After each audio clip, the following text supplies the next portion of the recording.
배경은 과기부 장관 후보자입니다. 대출 규제 발표 전인 지난 10일에 7억 5천만 원의 주택담보대출을 받아서 서울 강남의 32평 아파트 106제곱미터 이걸 41.5억 원에 매매를 한 것으로 알려졌습니다.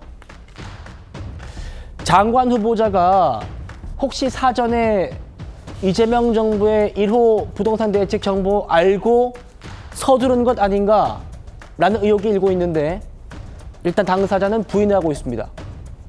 계약서도 대선 전인 3월 5일에 썼고 이후에 대출 신청한 것이어서 이번 대출 규제와는 무관하다는 겁니다. 해명을 들으면 일견 납득이 되는 해명인데 그렇지만 지난주 금요일에 우리 국민들의 모습을 보면 이런 지적도 이해가 안 되는 건 아닙니다. 들어보시죠. 당장 지금 계약을 한 상태이고 접수는 안 했는데 이거 언제까지 접수를 해야 자기가 받을 수 있는지 정확한 한도를 어떻게 알 수 있는지 오늘 접수하면 대출이 나오는 건지 그런 거 되게 급하게 물어보시는 분들이 많았어요. 평소보다 한 2~3배 정도 많이 손님이 밀리셔서 되게 초조하시면서 상담을 받으셨던 것 같아요. 지금 중도금 대출 받고 있는 사람이 이제 9월에 입주할 때 잔금 대출을 진행할 때 그게 가능한지 물어보려고. 아, 오늘 정책 발표되시고 네, 내일부터 당장을 한다고 합니다. 저같이 대출 받기 어려운 청년들도 많을 텐데 늘려줬으면 좋겠고. 설 변호사님. 네. 보셨지만 지금 규제가 발표됐던 지난주 금요일 시중은행에 정말 하루 종일 전화가 왔습니다. 대출 가능합니까? 부동산 중개업소도 빨리 좀 씁시다 계약서 오늘 씁시다. 심지어는 집도 안 보고 돈부터 넣는 사람들도 있었다는 겁니다. 그런데 장관 후보자는 딱 직전에 대출 받았네. 이게 지금 국민 감정이에요. 뭐 아까 앵커께서 말씀하신 대로 어떤 후보자의 해명이 뭐 이해 가지 않는 부분이 있는 것도 사실이지만은 또 뭐 이해할 수 있는 부분도 있습니다. 예. 뭐 몰랐다고 할 수 있죠. 예.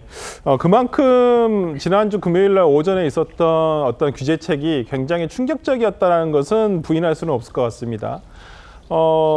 이게 정말 더 문제가 됐던 것은 계약을 앞두고 있던 실수요자들이 문제가 됐고요. 실제적으로는 대출 신청 서류까지 제출한 사람들까지는 그래도 받을 수가 있었겠지만은 계약만 해놓고 대출 신청 서류를 제출하지 못하신 분들은 실질적으로 피해를 입었습니다. 근데 계약을 할 때 그냥 서류만 씁니까? 그렇지 않습니다.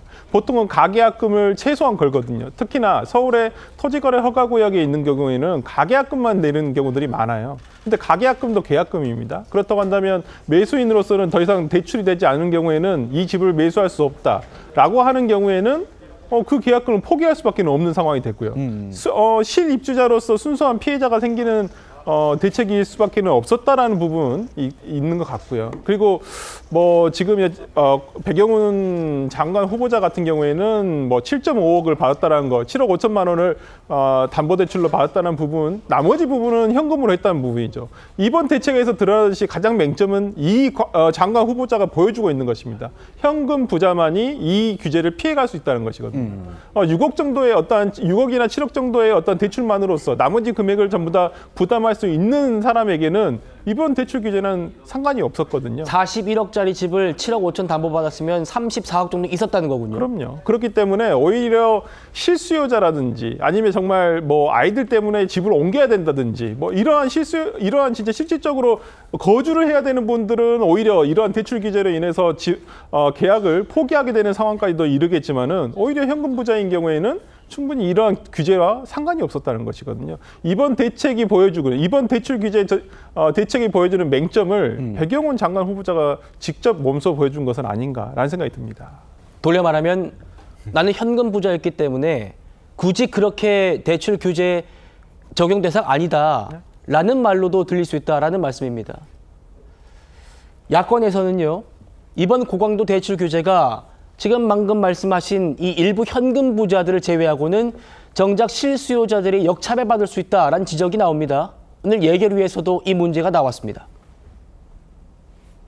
6억 이상 주담대 금지하고 나면 그렇다고 15억 이상, 20억 이상 부동산 거래 금지할 건 아니잖아요. 대출 받아서 못 사는 사람들 그 기회를 결국은 현금을 쌓아놓는 알짜 현금 부자, 그리고 언론에서 얘기하는 일부 외국인들은 살 수 있죠. 이번 대책은 시장 관리 차원에서 살 수 있죠.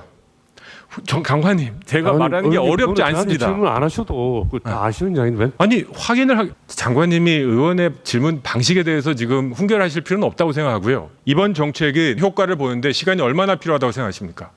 그리고 이 정책으로 부동산 가격을 얼마나 안정시키려고 하십니까? 시장에는 많은 가수요로 인한 수요가 있기 때문에 그런 부분에는 효과가 있을 것으로 생각을 합니다. 그럼 부동산 가격이 내려가려고 보십니까? 장기적으로는 수급 상황에 근거해서 결정. 장기적인 얘기한 거 아니잖아요. 지금 급하게 막 낸 거 아닙니까? 지금 이거는 초단기 수요를 막겠다. 지금 이런 정책 아닙니까? 솔직히. 네, 그렇습니다. 단기 정책과 중요한. 그러니까 단기니까 두세 달 내에 부동산 가격 떨어집니까? 자신 있으세요? 시장 상황을 예의시켜 보고 있습니다.